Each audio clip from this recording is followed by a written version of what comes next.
मंदिर का इतिहास 6000 साल पुराना है। इसका उल्लेख हमारे वेदों और पुराणों में भी किया जाता है। ये मंदिर आसाम का जो कामाख्या मंदिर है उसके बाद दुनिया का सबसे बड़ा शक्तिपीठ माना जाता है।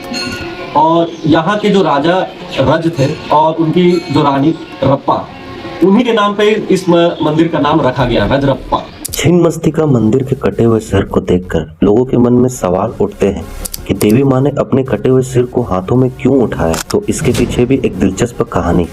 एक कहानी के अनुसार एक बार जब देवी माँ अपनी सहेलियों के साथ गंगा नदी में स्नान करने गई तो कुछ समय वहां रुकने के कारण उनकी दो सहेलियां भूख से व्याकुल हो उठी। दोनों सहेलियों की भूख इतनी तेज थी कि उनका रंग तक काला पड़ गया।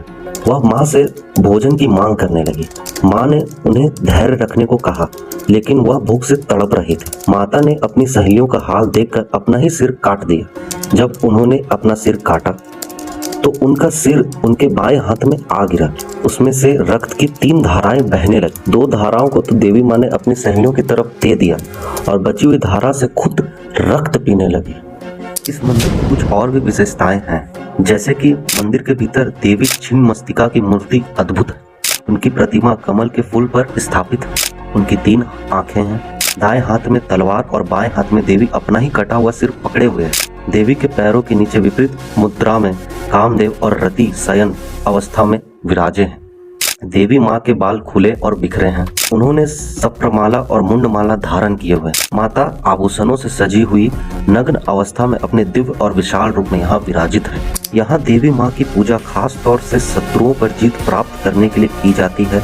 इस मंदिर में माँ का रूप बहुत उग्र है, इसलिए तंत्र मंत्र की क्रिया भी इनकी पूजा करने की परंपरा है। इन्हें बलि चढ़ाकर और तंत्र साधना के जरिए भक्त अपनी मनोकामना की पूर्ति करते हैं। एक मान्यता यह भी है कि जब माता सती ने अपने पिता के यज्ञ में अपना प्राण त्याग दिए थे तो भगवान शिव उनके शरीर को लेकर ब्रह्मांड में भटक रहे थे। उनके दुख को शांत करने के लिए भगवान विष्णु ने सुदर्शन चक्र से माता सती के शरीर को 51 भागों में विभाजित कर दिया था। माना जाता है कि माता का मस्तिष्क इसी स्थान पर गिरा था। इसी सब कारणों की वजह से ये जो रजरप्पा मंदिर बहुत खास और अद्भुत है।